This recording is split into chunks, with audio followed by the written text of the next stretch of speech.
All right, folks, we are now on weight management, loss, and gain. This is following the overnutrition and trying to find our balance with our own personal weight. First of all, you have to take into consideration that society has really changed. And looking at the portion sizes alone, the quantity of food that's being served to us has vastly increased. I mean, when I was growing up, we're talking about an 8-ounce bottle of soda. Yeah, those are the bottles at Costco that are little. When you compare that to what you find today in most vending machines, you're lucky if you find a 16.9 ounce, which is the size of a standard water bottle. But really what we're finding is typically a 20-ounce bottle, and that is not far from a full liter, or there's really large bottles, which are the 2 liters. Originally, these larger bottles were a party mentality, larger quantities, but now it's become, as the me generation, we've focused on how much can we consume for ourselves individually. Other things to take into consideration, for example, the French fries, the volume of French fries. Gosh, when I was a kid, and if you were to get French fries at a place like McDonald's, you would sit around with your little packet of French fries with your friends, and you would literally divvy them out. One for you, one for you, one for you, one for me, one for you, one for you, one for you. Anyone going to share theirs with me? I mean, it's literally, that's what it was like. There were so few in that packet. And today, there's just unlimited quantities. You know, we went through a phase for a while of the concept of supersize me, and we've gotten away from that. But the reality is that we are being overexposed to foods, and we interpret that as meaning we have to eat it all for ourselves and all at once. The increase in calories alone, folks, is really probably at the genesis of the massive weight gain, because we're just over consuming. By the way, think about your Costco bagels. A Costco bagel, folks, anyone have any idea? Think on this as to how many servings are in a Costco bagel? 4. 4 servings. So whenever you eat one of those Costco bagels, folks, you are consuming 4 bagels worth, 4 servings of bagels. All right, other things to take into consideration is when we're over consuming our foods, and all foods do fit in our diet, folks. We just have to find our balance between foods that are nutritious and foods that are really emotional, the ones that we desire, but don't necessarily make us what? Smarter, stronger, healthier. But when we overconsume the macronutrients, because, right, that's what most people focus on. You go to a fast food restaurant and what you're really getting is protein that's rich with fat. It's a high-fat meat typically, and lots of carbohydrates, refined flour carbohydrates. When we, the ideal is that we eat the amount of protein our body needs. It serves the structure and function. But when we overconsume the protein, your body's got to do something with it. We don't store protein in our bodies. And that's where the body will take the amine group, that's the little group, side group that makes a protein, and disconnect it, courtesy, of course, of our enzymes, and break down that amine group. The N, the nitrogen, is going to be discharged, typically as ammonia, that, depending on how much protein we're consuming, it would, by general rule of thumb, be excreted through our urine.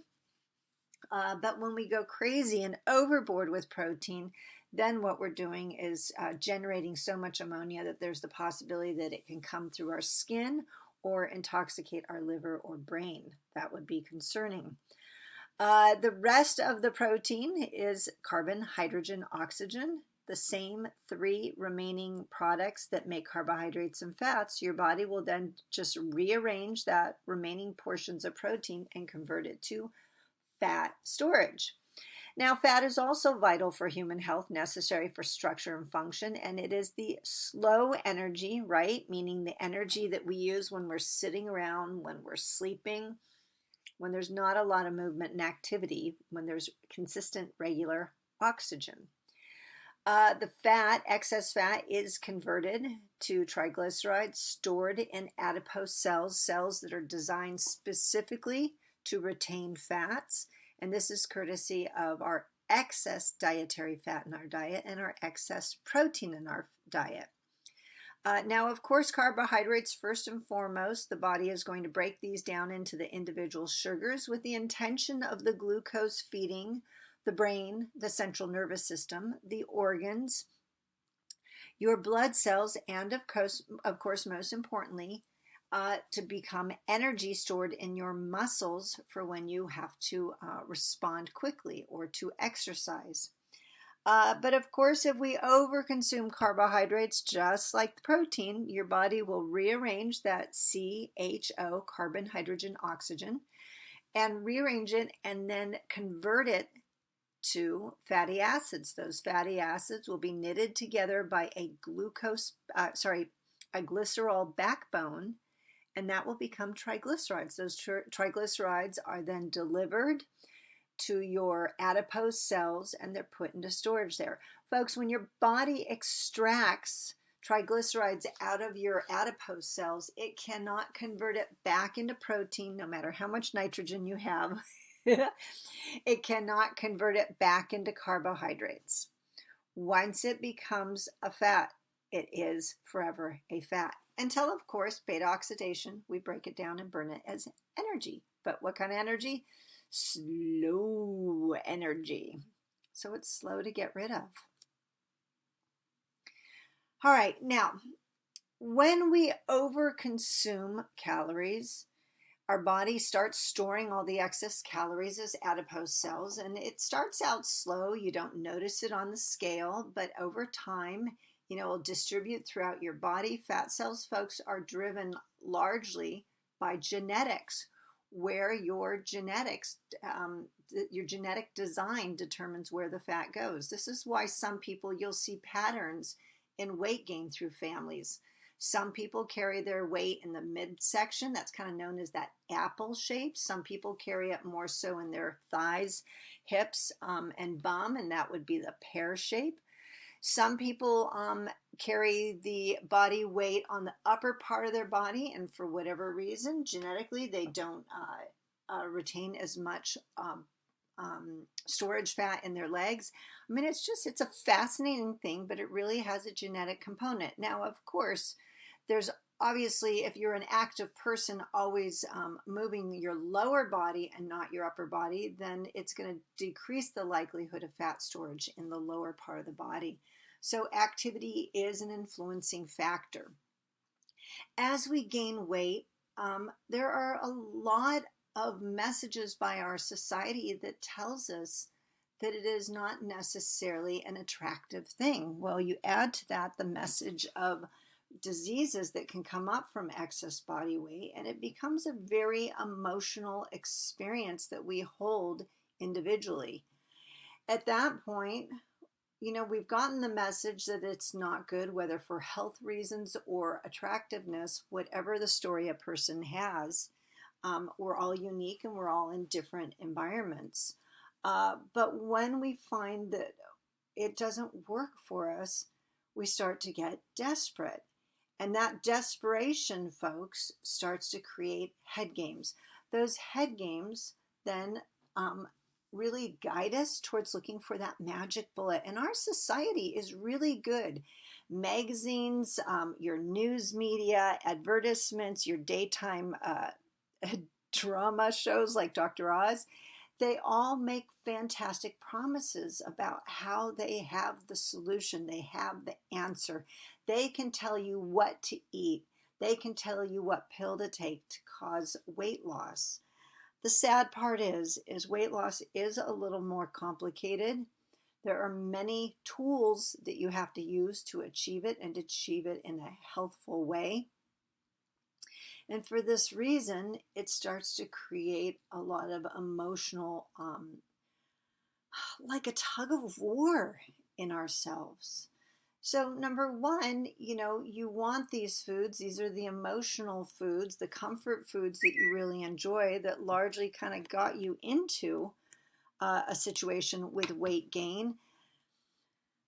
So you deprive yourselves of these items, but then then you start thinking about them all the time because you want them, but no, you can't eat them, but you want them. And that denial makes those even more desirable. And the more desire we have for those food items, the more likely we are that when we get access to them, we finally throw in the towel and binge on them. Well, binging on anything, folks, is like that whole portion control conversation of too many calories at once cannot be utilized by the body, so they go into storage. So one of the worst things we can do is deny ourselves. It's actually better to have a little bit more frequently so that your body can cycle through it than to postpone, and then all of a sudden binge in that moment of uncontrolled desire. Do you see how there's really a lot of emotion in this? Another one is that when we suppress our own personal emotions, folks, this is going to be things like anger, frustration, loneliness, disappointment, fear, hurt. Food becomes a really easy tool to suppress those emotions. But the foods that we choose as tools, unfortunately, do not aid and support the human body. What they actually do is make the situation worse. And what are those foods we typically use as tools? Those are the comfort foods, folks. The foods that we were trained since childhood to find comfort in. Again, foods that promote weight gain. Now, in terms of the physical aspect of dieting and restricting ourselves, when we choose dieting schemes like keto or intermittent fasting or the paleo diet, really what those are is eliminating food groups from our diet. And the moment we eliminate food groups, we are eliminating nutrition. This, folks, promotes malnutrition, mal meaning bad, bad nutrition, because it's not the variety that our bodies need. When we're eliminating food groups, we're eliminating nutrients, folks, and not only the macronutrients, but also the hidden hunger aspect of the micronutrients. When people get into the habit of dieting, they see results they perceive them as results. They see results and they're excited. And then once they lose the weight, they're like, yay, I can go back to normal. But that's just it. They go back to the same old habits and the same old foods. And then when life gets tough, the desire for those comfort foods comes back in. They suppress their feelings. They soothe themselves. They eat more calories. They gain weight back again. So then eventually they get back into doing another dieting scheme, whether the same one in the past or a new one, whatever's popular today. And they restrict their dietary choices and again experience a form of malnutrition. And yes, of course, they will lose weight because what is it? It's cutting calories, right? Not just nutrients, it's cutting calories. And that will cause the loss. The conundrum is that this does become a yo-yo weight loss mechanism. And as we lose weight and we gain weight back on, we tend to gain more weight than the weight we lost. So that yo-yo will gradually increase our body weight. Now, why are we increasing weight? Well, a couple mechanisms. First of all, because when we're often practicing these malnutrition dieting schemes, the elimination of vital nutrients or severe reduction of calories can cause our metabolism to slow down. And if our metabolism slows down, it's hard to fire it up again, which means when you add food back into the diet, you're more likely to gain weight because your metabolism now is operating slower. The other reason is that when we practice these dieting schemes, and the binging and fasting are really great examples. When you're in severe deprivation, your body has to maintain its function. It will not allow itself to shut down. Its mission is to prevent you from starving. So it will break down its own internal structure, aka muscle mass, to ensure that your brain and central nervous system and organs have the glucose, the energy they need. But when we break down muscle mass by nature is a very hungry cellular mass. It burns more calories than other tissues, which means you're now eliminating the machine that burns the most calories. And when we lose our muscle mass, then we also, again, slow down our metabolism, which means anything we eat goes into fat storage quicker. Lastly, another physical aspect of dieting, folks, which is an aspect of life, is stress. And stress can be very intense on the human body because when we have elevated levels of cortisol, we increase the volume of sugar circulating in our bloodstream coming from our liver. The increased sugar in our bloodstream is there to support us so that we are able to, in a stressful environment, run for our lives from the saber-toothed tiger. But there are no saber-toothed tigers in society. What we have instead are automobiles, televisions, computers, convenience items that keep us seated all day long. So when we're experiencing a lot of stress, whether because of our studies or our work, and we sit there, we've got this high blood sugar that's compounding. They're designed to aid us in running farther for survival. And instead, that high blood sugar will eventually have to be converted to fat. That fat, folks, tends to lodge in the midsection of the body, and that fat promotes insulin resistance. And that insulin resistance over time will promote diabetes. Okay? Now, another thing I didn't include here, which I would like to mention, is sleep. Sleep has a powerful role also, is that when people reduce the amount of sleep that they experience, this will also slow down their metabolism and increase the cravings for foods, which means people are more likely to binge on foods that are going to be high in sugar and refined flours because their body's trying to figure out a way to speed itself up, and it's doing so with simple calories. All right, dieting, folks, can also be incredibly expensive. It might involve buying into a program that requires a lot of money. Dieting could involve purchasing products like special supplements, detoxes. Dieting could include pills. These would be prescription pills that are very expensive. So the cost really does add up. And then you have to take into consideration when a person has a yo-yo weight going up and down, it's the constant purchase of a new wardrobe to financially support, to support their changing body. So all of this, folks, adds up. And oh my gosh, have any of you ever experienced someone in your family who buys like the treadmill or the elliptical or the stationary bicycle because they are going to exercise? They're going to get on top of it. They're going to lose their weight. And it'll start out great and exciting for a week or two, but then eventually it becomes the place where you hang the clothing to dry. It's just human nature.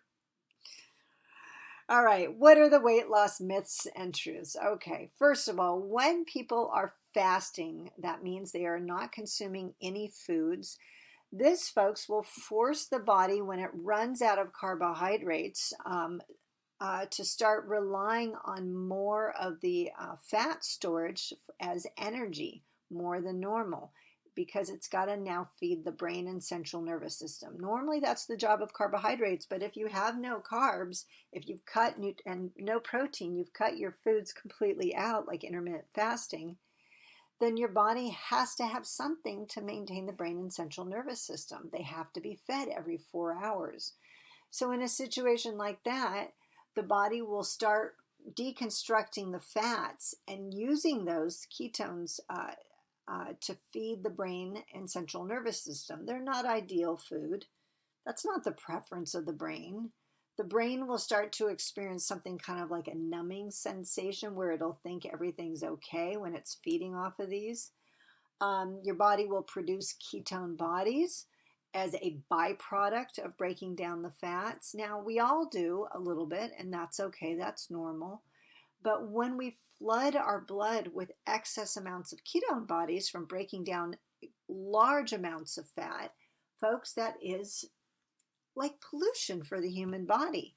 a person will really need to focus on increasing water to flush those out. But I will tell you that when a person has uncontrolled diabetes and they're really high in ketone bodies, we want to arrest that. We want to stop that immediately because it is not a favorable environment for the human body. It will start to impact things like the acid-base balance. Now, another thing to consider is that as the body is initially coping with no dietary intake, no food intake at all, it will start also because the breakdown of fats are really slow. It's going to also be breaking down proteins and converting proteins into carbohydrates, glucose, to feed the brain and central nervous system. Folks, we don't store protein. Where is the human body getting the protein from?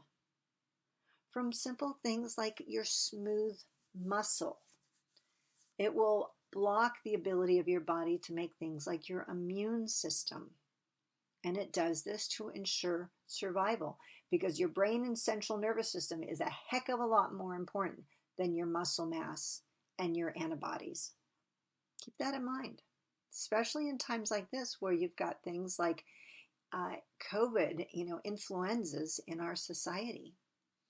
All right, dieting, when we initially are cutting calories, of course, that displacement, elimination of calories is what contributes to weight loss.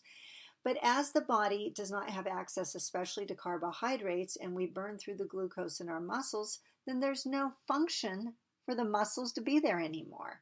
We'll start feeding off the muscles. As we do, we will not only eliminate the muscles, but we will eliminate the water associated with them. Because remember, your muscles are 75% water. So when you get on that scale and the number looks really amazing, folks, that's largely water weight that a person has lost, not fat mass. But the sad part is, as they lose their muscles and they lose their glycogen and water, their metabolism will slow down, and that will increase the likelihood of weight gain. Now, exercise does play a powerful role, and people say, oh yeah, I went to that buffet and binged. Now I got to go run for 5 miles. Folks, really? The human body doesn't work that way. It's not like 500 calories in, 500 calories out. Not at all. Because number one, when we overconsume, the first thing the body is going to do is convert it to fat. And once it goes into storage, it's hard to get it out again. So what we really need to be thinking on more so is quality nutrition and reasonable quantity, meaning how much we need. That's the payoff of the Diet Analysis Project, is the My Plate tells you exactly how many servings or how many ounces you are meant to consume to maintain your weight. When we try to exercise, but we've got that malnutrition, reduced nutrition going on, folks, you don't have all the nutrients your body needs to repair the muscle to maintain it, which means now there is extreme stress on the muscle. As we lose the water, this will also stress muscles. So the bottom line is we need to exercise, but we want to exercise taking in quality calories, a correct amount. We want to have a variety of different exercise so that we are burning both fat and the glycogen stores in our muscles. And that, folks, is called HIIT, high intensity interval training or intermittent training. What that means is basically whatever type of exercise you do, you want to shake it up with some steady, continuous exercise and then periodic sprints where you're breathless. This will inspire your body to shift back and forth in energy sources. And as the better it gets at that, the more efficient it is at burning calories. Now, a couple of things on the right, if you notice images, I've got an ad here for Fat, Sick, and Nearly Dead. Gosh, that movie used to be free on the internet. It seems to me it's not there anymore. That was an interesting movie where a man, Australian man with a whole bunch of chronic diseases, came to the United States and he juiced his way across America. There are some precious scenes in that for different reasons.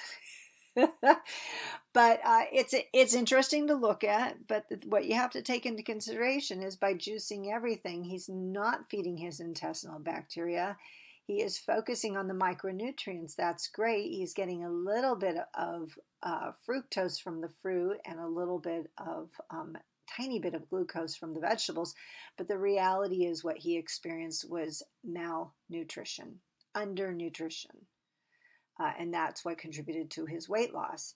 Now, there are also ads out there in the world that hype the idea of quote unquote fat melting away. Yeah, it's not quite like that, folks. A safe, healthy weight loss is not 25 pounds, it's actually 1 to 2 pounds a week. Think of it as like the tortoise and the hare. Slow and steady wins the race. We want to be consistent in our actions, meaning good nutrition, exercise, sleep, stress management. We want to be balanced, and that over time slowly is what will promote a lasting weight loss. Now, there are other products out on the market also, like supplements that hype the idea that they will help you access all the nutrients you need to lose weight. And that's cool. I mean, I get it. It's a shortcut. It's a form of a magic bullet. But the reality is, folks, these are all synthetic processed nutrients. And what they lack are the magic that we'll talk about in the next few lectures is phytonutrients. And the phytonutrients are where we really see people thriving rather than surviving. So yeah, they will help control calories. Yes, they will help control serving sizes. But folks, they're not meant to be long-term, all right? Just short-term to fill gaps and aid in the process. All right, let's talk about our 8 weight management and loss strategies. So when I say weight management, I mean this is maintaining a healthy weight, or we can use this for losing weight. First of all, we want to focus on our food choices, folks. These are the 8 tenements of health, okay? Number 1, so food choices and timing. Our dietary choices, we want to focus on nutrient-dense foods, foods that are rich in vitamins, minerals, fiber, water, phytonutrients, healthy fats, carbohydrates, and protein, versus foods that are just energy dense, focusing on macronutrients and no micronutrients. So if you look at the 2 plates on the side, the one on the left, 607 calories for baked beans, mac cheese, and a fried chicken. Wow, that's a lot of calories, kind of void in color, if you ask me. But what that really is rich in is you've got the carbohydrates in the beans, you've got carbohydrates, simple carbohydrates in the mac cheese, you've got some fat, usually a little piece of lard in the beans, you've got fat with the cheese on the mac cheese, and you've got fat in the frying process of the chicken. And then lastly, you have protein in the beans, you have protein in the cheese and the grains, and you have protein in the chicken. So do you get this? There's a whole lot of macronutrients. But there's very little fiber. The beans are the only source of fiber. Okay? And there's a shortage of micronutrients. The plate on the right, if you notice, is much fuller. They've got 1 cup, a half a large sweet potato. That's about 1 cup. That would be considered 2 servings of carbohydrate. They have a chicken breast, right? Half a chicken breast. That should be, folks, what?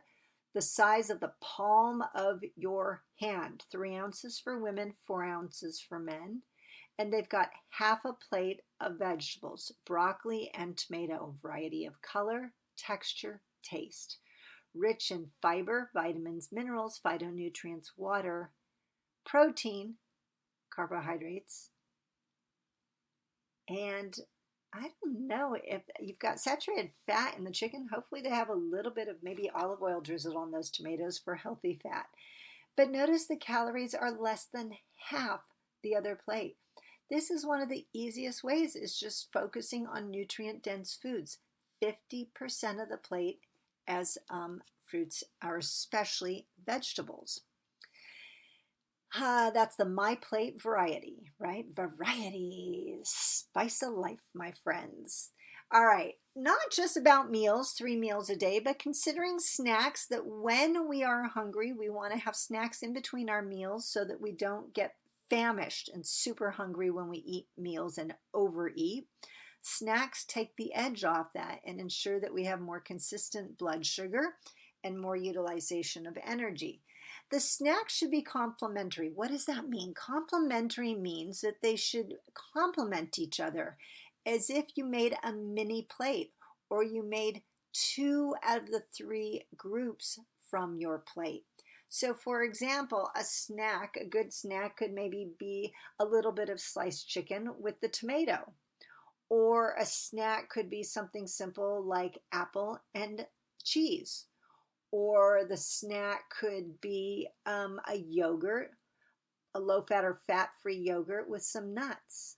See, what I'm doing is I'm combining different food groups, at least 2 food groups from my plate to create a balanced snack. Folks, we want to design our snacks and sit down, eat them, be present with our food, all right? Not to eat them mindlessly out of the container. We want to make sure that we schedule our meals, that we don't skip meals, and that we have a plan in place, snacks prepared, ready to go. That means things like throwing an apple in your backpack or having a little cold bag with snacks on hand. Because when we make that consistent motion of blood sugar, we balance things out. That enables us to have consistent energy so that we can burn the energy off as we eat it rather than sending it to storage.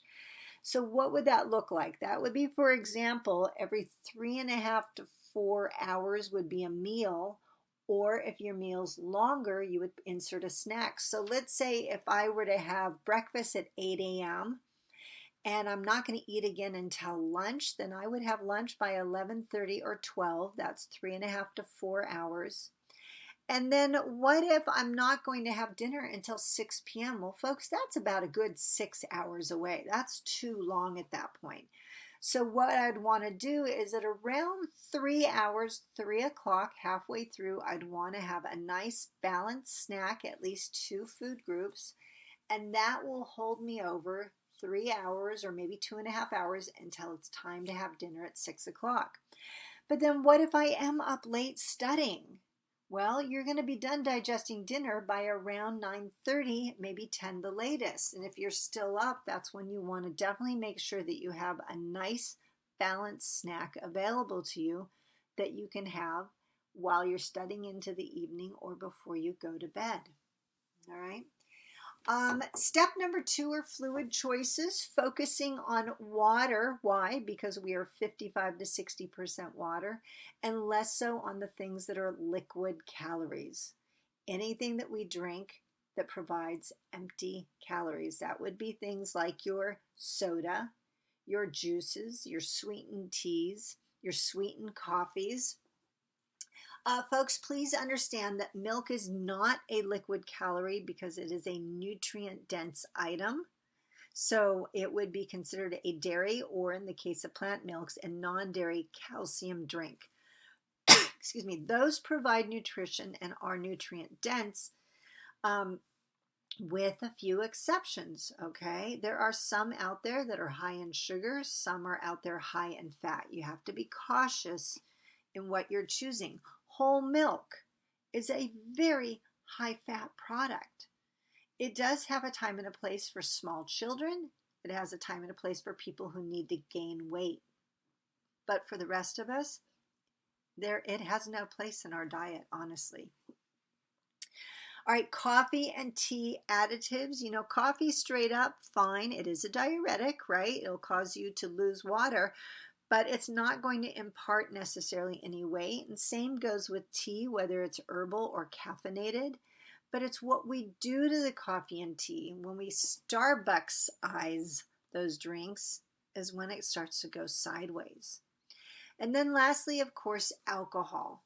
Folks, alcohol is referred to as being a carbohydrate, a sugar, but the reality is anything that's an alcohol, O-L, the body does not process as nutrition, and therefore it's not utilized as energy.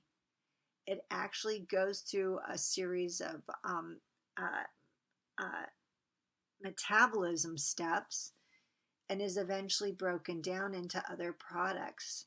But through the course of metabolizing alcohol, folks, that's where we end up with increases in fat storage of other nutrients that were never designed to become fat, but alcohol interrupts that process.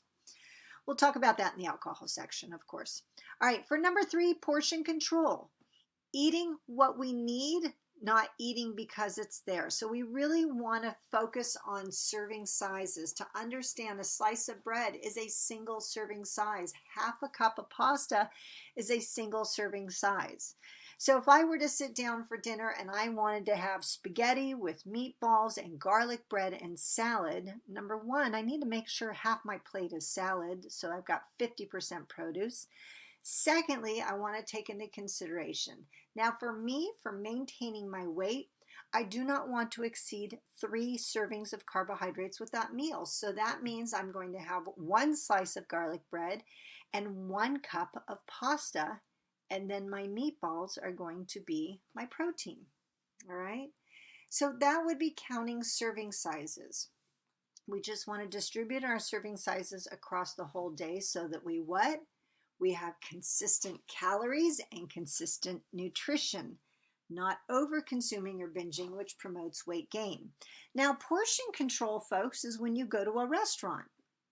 Like I went out to dinner and I had a really nice hamburger with coleslaw, and the portion size of the coleslaw was more than a serving size. It was like they just dumped a whole bunch on my plate.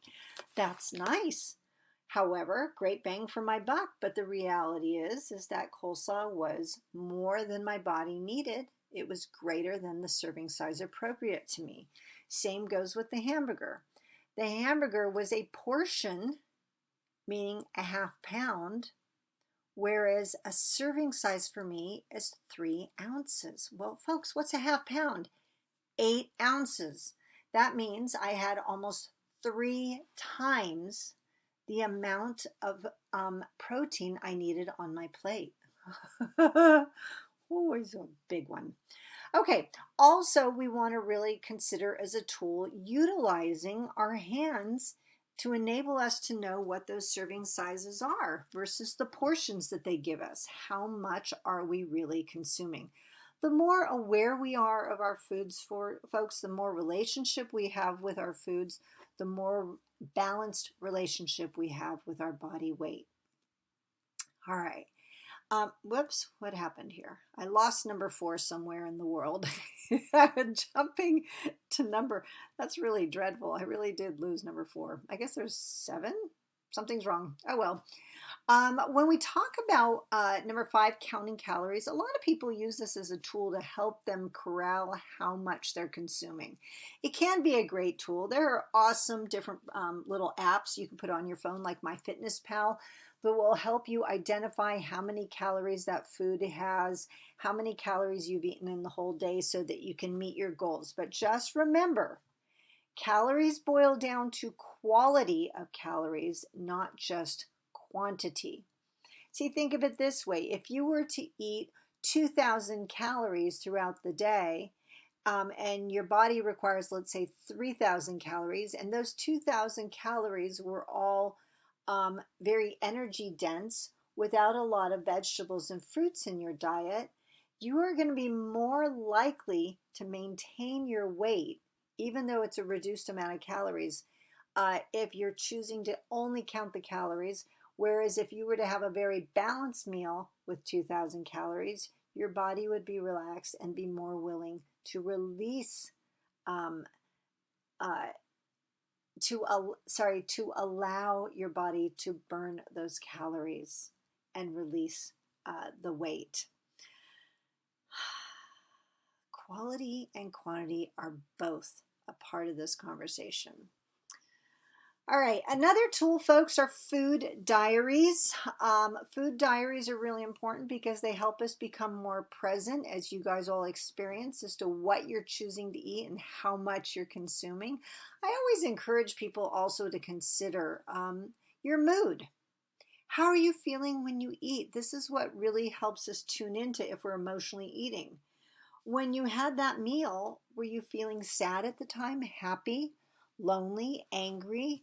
Because one of the more powerful things we can do is identify why we're eating and how we're eating. Are we distracted? Are we present with our food? Or are we avoiding situations, eating for anxiety? Another powerful tool is understanding our food related behavior in a different angle, and this is mindful eating. Mindful eating, folks, is being present to what you eat. When you sit down to eat, you have your food on a plate, never in a package, okay? That when you sit down, you look at your food, you acknowledge it, you be with it, you know what you're about to eat, you know how much you're about to eat.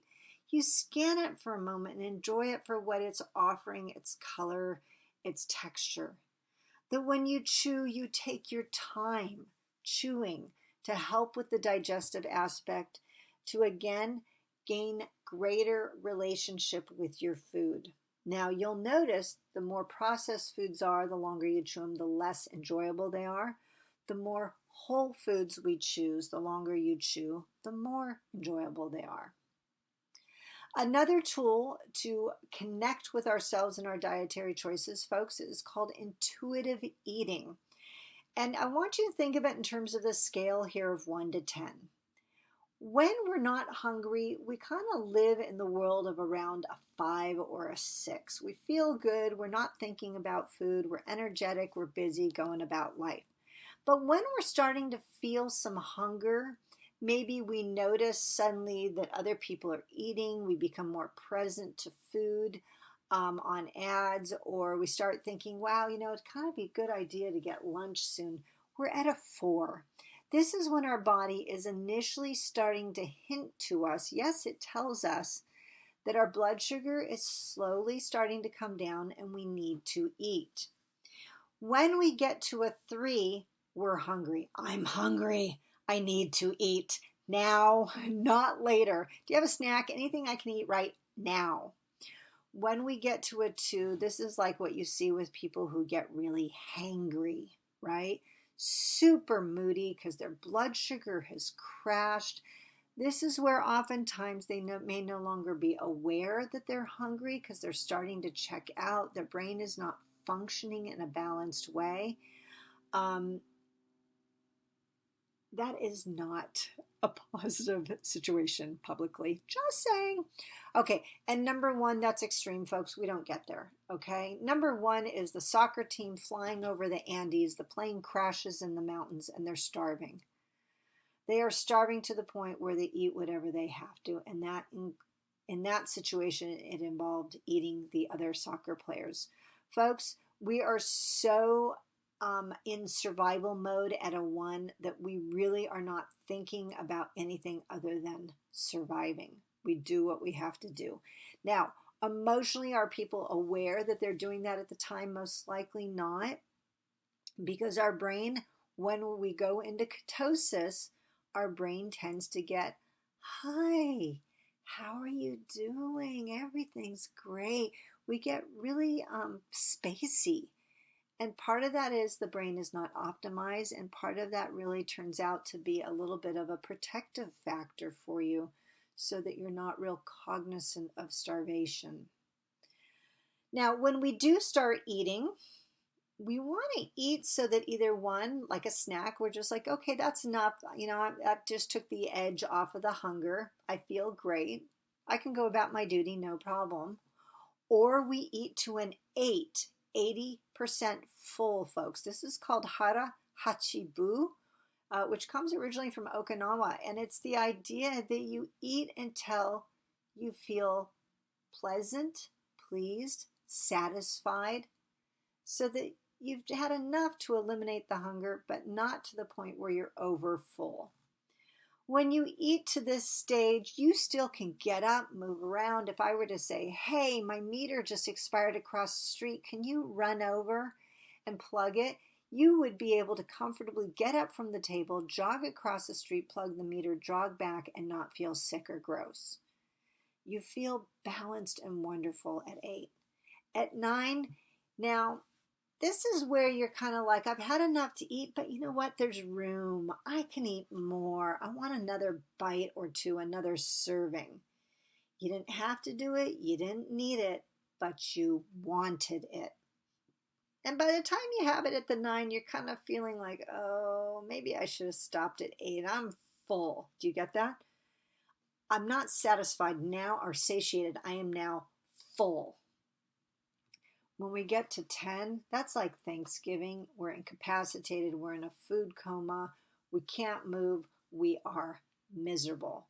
We've overfilled our body. We've stretched our stomach too much. And that extreme abundance of calories from number 9 and especially number 10 has nowhere to go but fat storage. Lastly, we've got to consider, these are all, by the way, folks, tools in our tool chest. Lastly, we want to consider the lifestyle changes that support us in maintaining our weight or promoting weight loss if we increase. Number 1, exercise. You know, we're bipeds, folks. We are designed to always be moving. In this situation, we want to make sure that we get regular exercise. I always recommend building in habits that after a meal, go for a 10-minute walk. Great opportunity for you to check and make sure you didn't overeat. It sensitizes your muscle cells so that they more willingly accept the insulin and sugar out of your bloodstream right away. So they go into storage in muscles and used as energy or storage for next time rather than fat storage.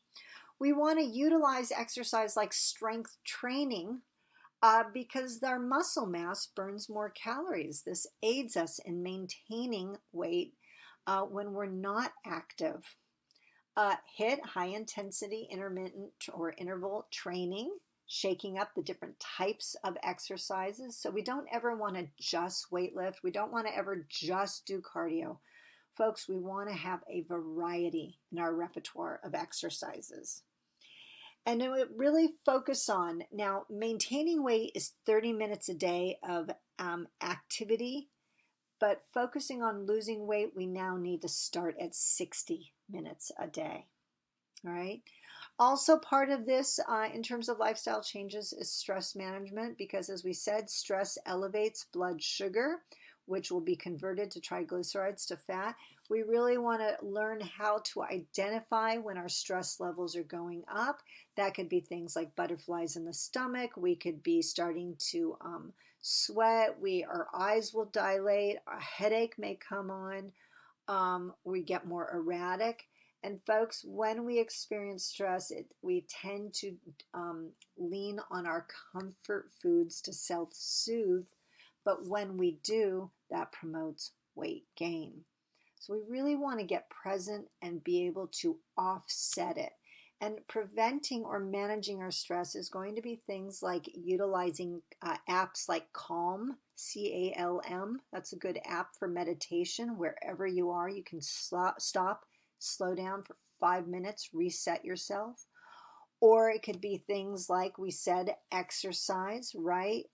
Nutrition, feeding yourself a good meal, making sure that you get enough sleep, taking a nap to break things up, or having little hobbies. Hobbies could be things like knitting. It could be carving a piece of wood. Hobbies could be, oh my gosh, cleaning, whatever it is for you. Something to help you manage your stress.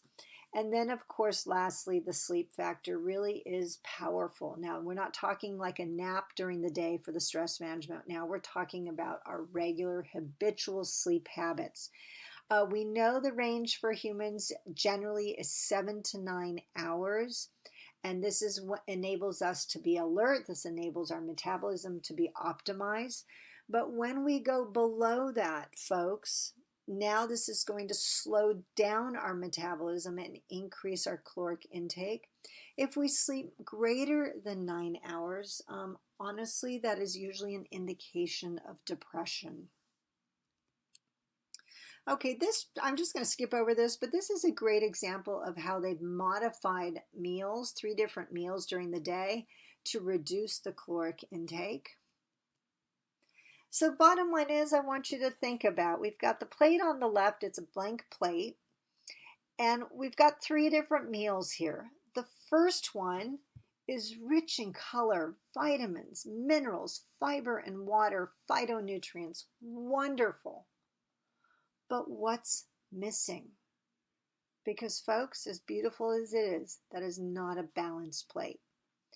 When you look at the plate on the far right, that plate is really rich in carbohydrates, fats, refined flours. It has some vegetables and fruits, but the catch is these are high-calorie items, folks. Other than the fact that that's just way too much, those are going to promote weight gain, not leave us feeling so good. In the middle, you've got the plate, the blue plate that's just right. You've got 50% of the plate as produce, variety of color, texture, taste, and nutrition. 1/4 of the plate is a healthy protein source, which happens to be salmon.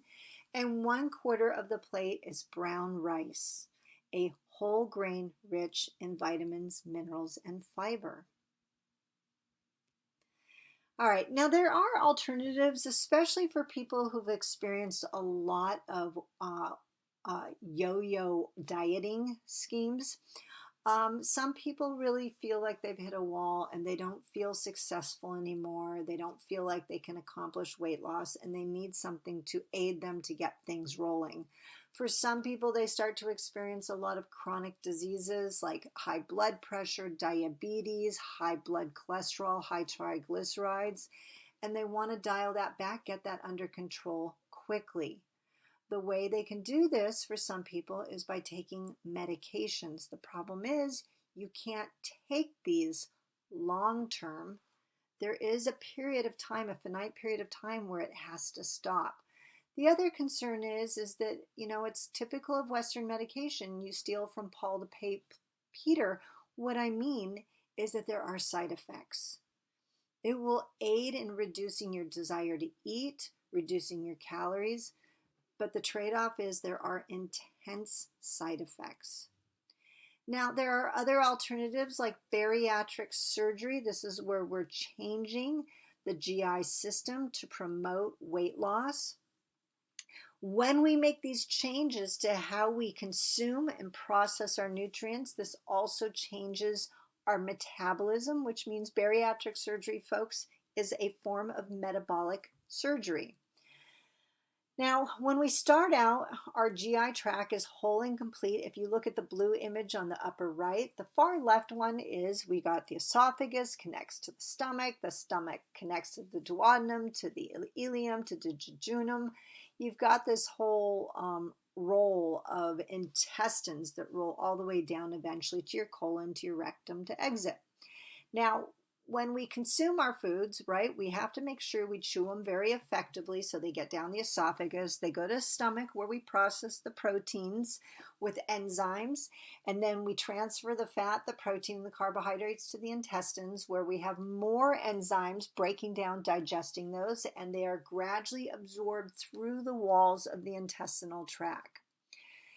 Well, to control this process, there used to be a surgery that was popular called the lap band. That's the second one from the left. It has a little band at the top of the stomach that creates a little mini pouch-like stomach, size of a golf ball. People would eat just enough to fill that little golf ball. It was controllable with a port where we could expand and contract that band to make it tighter or looser. And that was a way of controlling how much food people were allowed to eat.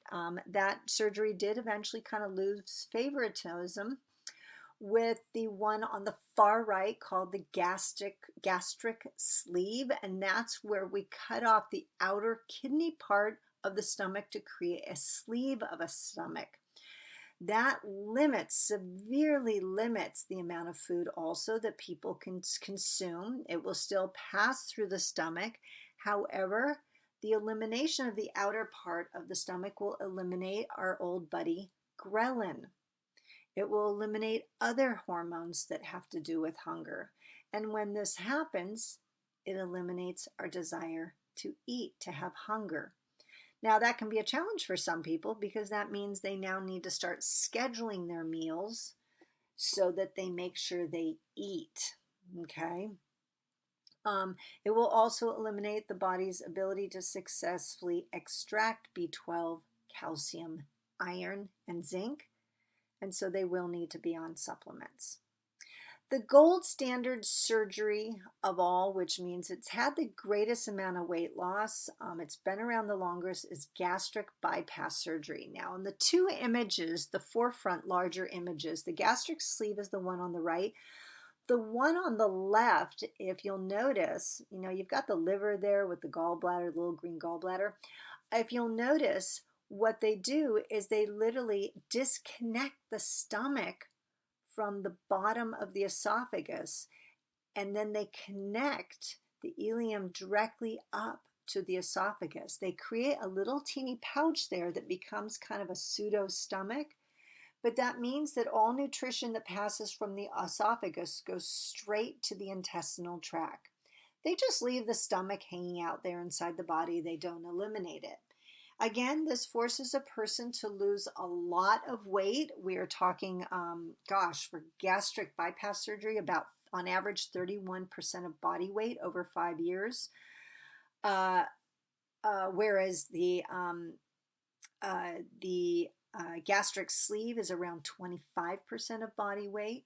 It's not a guarantee, folks. This is a tool. It is not a guarantee people will lose weight because everyone knows how to find a way to cheat. And my favorite was a woman who had gastric bypass surgery, and she just didn't get there emotionally with the changes of her diet and exercise that needed to take place. She looked at this as her fix and not a tool. So she had a passion for McDonald's. Now, she couldn't eat because, remember, that little teeny pouch that connects the esophagus to the intestines is not even barely the size of a golf ball or an egg. So what she would do is she would go get her hamburger, her french fries, and her milkshake, and she'd blend them. She would put them in the blender and blend them so she could drink them. Now, thing number one, you got to remember, no stomach means no hunger hormones. Folks, that was comfort food. She wasn't eating because she was hungry. She wasn't eating because she needed it. She was eating because she wanted it. She ended up putting on more weight than all the weight she had lost, more than the weight she started with. So there's a really powerful psychological factor here, folks, that people need to understand, that when they turn to things like surgery, they have to emotionally be prepared. Now, the lower right-hand corner, I have another one that was just released a couple years ago called the intragastric balloon, where they just inflate balloons in the stomach. It hasn't really caught on because a lot of people experience nausea. So the bottom line is that if a person were to turn to medical weight loss surgery, and this is interesting, folks, because you got to remember, when 2/3 of our nation is overweight or obese, there are a lot of people opting for surgery, a lot of people looking for dieting schemes to lose weight. To be successful at anything, we have to modify our behavior. Think about it. If you want to train for the Olympics and you're used to sitting on the sofa and snacking and never exercising, you've got to modify your behavior. You've got to create a plan of exercise. You've got to have a schedule. You've got to have the clothing, the tools. You've got to have the coach. And you've got all of this starts with you activating the process. So whatever it is you take on in life, you've got to modify your old behavior to support you in your new endeavor. You have to create lifestyle changes that are supportive of what you're focusing on. You have to integrate regular exercise, starting small baby steps and building up. You've got to modify your behavior around your dietary choices, what you're choosing to eat. You have to have good education on diet to understand what nutrition will support your body and what dietary choices are truly just calories. Lastly, a powerful tool, like anything in life, is having a support group. Having a cohort of people who are experiencing, understanding, and participating in this process with you for success. Now, when we talk about weight loss, folks, weight loss and weight gain have a lot of similarities. Basically, everything we want to do for weight loss is to be healthy, strong, and powerful. Well, weight gain is the same thing. We want to be healthy, strong, and powerful. We don't want to go out and eat junk, food, emotional food to gain weight, folks, because that's not quality. That's just focusing on quantity.